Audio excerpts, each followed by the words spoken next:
guys. Today should be day 2 of your remote learning packet. Yesterday, or the last lesson you should have done, was with Miss Goen. How this is going to work is I'm going to have my camera down in the bottom corner like that. You should have out this page of your remote learning packet. This would be 2 pages, but I have it displayed side by side just so that we can use all of the information at one time. As I'm talking, I might make the screen big like this, but as I'm working, like I said, it's going to be small. So let's go ahead and get started. First thing we do is always read the directions. This says activities for students in 3rd grade, but it's actually a really good resource for us as we were learning area before school let out. So let's go. You are designing the floor plan for a climate museum. We all been to a museum before. I think we went in the beginning of the year. So you have a little bit of an idea. That floor plan was really cool. So remember when we walked in, we would see like the earliest signs of life, and it would go all the way up through the Civil War, and you'd walk through it, and it would be very cohesive in some parts. In some parts, it was a little hard to navigate. That was a floor plan, so the way that you navigate the building. So each rectangular exhibit will represent a different climate. You will make 2 floor plans for your museum. I'm just going to make one with you guys, and then you're going to make the other one using the same method that I use. So our design requirements, anybody know what requirements means? Requirements means what you must have. So design must-haves. The exhibit, which means the type of the room, and the total area is square units. So that means that the amount of room that the area takes up. So 12 square units would look like 12 of these squares filled in. There's a tropical rainforest, that's going to be 12 units. And in that room, instead of writing tropical rainforest, we're going to write TR.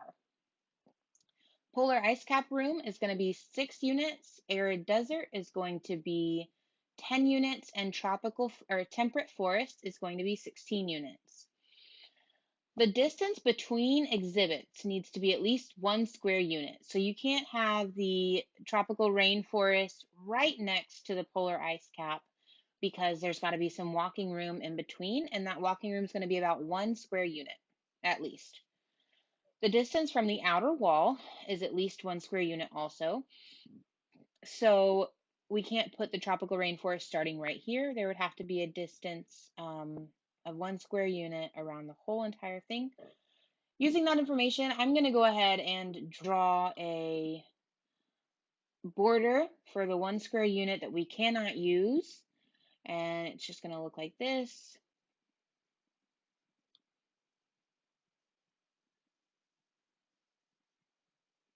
None of those squares. Okay. Floor plan has to fit inside of this square right here. See how there's a unit left on the outside. And then there's an optional secret passageway. Optional, what does optional mean? It means that it's not a requirement, so we don't have to have it. We can if we want to. I think a secret passageway sounds pretty cool, so I'm probably going to try to include it. This secret passageway has 2 openings on both ends to connect 2 exhibits. What do we need to understand for this? We need to complete the table to show a possible length and width for each rectangular exhibit. Each length or width must be at least 2 units. So for something that's 12, or for an area that's 12 units, we can't just have 1 by 12. We have to figure out a length and a width that is more than 1. So for example, for our tropical rainforest, we're going to code it TR, and we're going to figure out how many units for length and how many for width. I know that the total area is 12, so I have to figure out something times something that equals 12. I know that 3 and 4 equals 12. So I'm going to have my length be, I'm going to have my length be 3 and my width be 4. And I know that area equals length times width, and that's going to get me to 12. I'm going to do the same for the polar ice cap exhibit. And the polar ice cap unit is telling me I have to use the number 3 for the length. They already filled that in for me. So I have to do 3 times something equals 6. One way I could do this would be to divide 6 by 3, and I would get the answer. Or I could just use my math multiplication tables and know that 3 times 2 equals 6. So I'm going to put a 2 right here, and this tells me that my length is 3 and my width is 2. That gives me an area of 6. For my arid desert, I have to do some length times some width. That's going to equal 10. Do you know what multiplication facts equals 10? There's 2. There's 1 times 10. But we can't use that one. So we're going to use 5 times 2.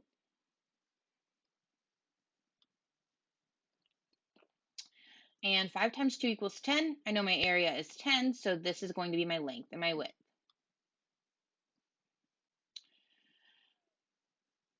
Oh, and I forgot to write the 2 right there. One thing I meant to say in the beginning, make sure you're using a pencil so that you can erase this and repeat it for your second floor plan. All right, now to our temperate forest, we know we're going to get to 16. Do you guys know what equals 16? What multiplication fact equals 16? We can't use 1 times 16. We're going to have to use something else. I know 8 times 2 equals 16. So I'm going to go ahead and write an 8 and a 2. And because area equals length times width, I'm going to this signifies that 8 is my length and 2 is my width. And 8 times 2 equals 16. Length times width equals the area. And lastly, if we want to do a secret passageway, we know the area has to be 2 by 1. We know that 2 times 1 is going to find us the area because we know the length and the width. And 2 times 1 equals 2. Okay, now we're going to have to complete the sentences. To find the blank of a blank, you multiply its blank by its width. To find the length of a rectangle, you divide its area by its something. So using our context clues, to find the blank of a blank, you can multiply its blank times its width. I know that we're learning about area. So and I know that they say length of a rectangle. So this has of a. I know that this is going to be rectangle. So to find the something of a rectangle, you can multiply something by its width. So I'm just going to I'm going to write rectangle right here. And we just found out that the area equals, or the area of a rectangle, you can multiply its blank times its blank, or times its width. Up here, we found that you can multiply its length times its width. That's also a formula that we should know. And let's go ahead and type in length right there. Once again, you should be using a pencil for this. To find the length of a rectangle, you can divide its area by its blank. So I'm going to come over here really quickly, and I'm just going to write the formula for area. So we want to know the length. So we don't know the length. We're going to put that. Length times the width equals the area. Okay, we can divide its area by its length. So we know the area, we don't know the length. So the only option we really have is what? To find the length of the rectangle, you can divide its area by its width. That's the only option we have left. So we're going to put width right there. And this is actually going to stay the same for both floor plans you use. So if you need some help with this table on your next time using it, you can always use these sentences. Okay. So I want you to explain, could any exhibit have more than one possible length and width? If so, give an example. You're actually going to find that out on your second floor plan because you're going to have to use different numbers if possible. So for some of these, there may only be one possible answer, like 5 times 2. that the only length and width for that is going to be, or the only length and width to find an area of 10 is going to be 5 times 2, because as we remember, we can't just have something times 1. So that one doesn't have more than one possible length and width, but maybe some others do. You'll find that out. And then we're going to find how is the area of a rectangle changed if you switch the measurements for length and width. That's also something you're going to find when you start doing your second floor plan. This says organize. Make 2 floor plans for your museum. For each floor plan, arrange the rectangles for the exhibit. Label each rectangle with its code. Remember that the secret passageway is optional. And then talk about the patterns you noticed. So if you don't have anyone, or if you're talking about the patterns, you're going to talk to maybe a sister, a brother, family member, or you can just talk about it to yourself. And because talking actually helps you learn things. So when you talk about things, you know if you understand it or not. If you can't talk about it, you don't understand it. So let's go ahead and get started. So I know that I have a tropical rainforest with an area of 12, and I've decided that the length and the width is 3 times 4, so its length is 3, width is 4. I'm going to go ahead and draw it. I remember I can't draw it starting out here. I have to start with this line. So my length is going to be how long it is. So I'm going to start that up here. 1, 2, 3. That's how long. And then we're going to do how wide. And it's going to look like how tall over here. So it's going to be 4 wide. 1, 2, 3, 4. So I'm going to make that a rectangle. And it'll be a little bit easier for you to draw. So that's my rectangle. And remember, we're going to code them so that we know what they are. Okay, so I put the code for it in there. We found that the code over here was tropical rainforest. So that's what I went ahead and did. So now we're going to move on, and we have a polar ice cap. The code's going to be PI, and it's going to be 6 is the area. So we're going to have to cover 6 squares, and the length is going to be 3, and width is going to be 2. So it's going to be a 3 times 2 square. I'm going to put that over here. Now remember, I can't put it right here because it has to have at least 1 square unit between for the walking. So I know that it's going to be 3 by 2, so I'm going to start at the border, and I'm going to draw over 3. 1, 2, 3. That takes up 3 units, and then we're going to draw 2. 1 unit's here and 1 unit's here. So let's go ahead and make that the square. I'm going to make it fill the squares. This is our polar ice cap. Okay, so up next, I'm going to go ahead and put check marks so that we remember what we're doing.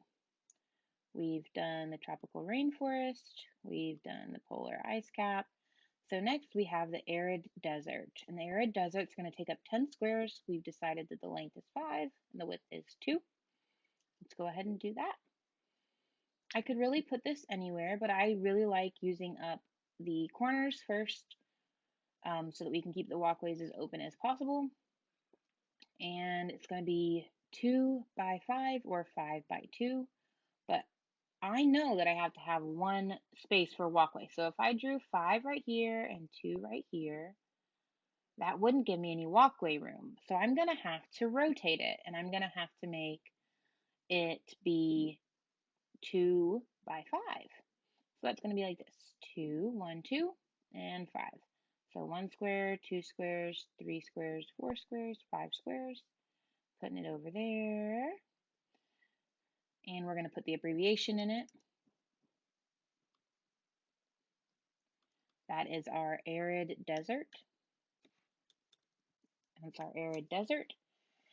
And last, we have to have something with 16 square units.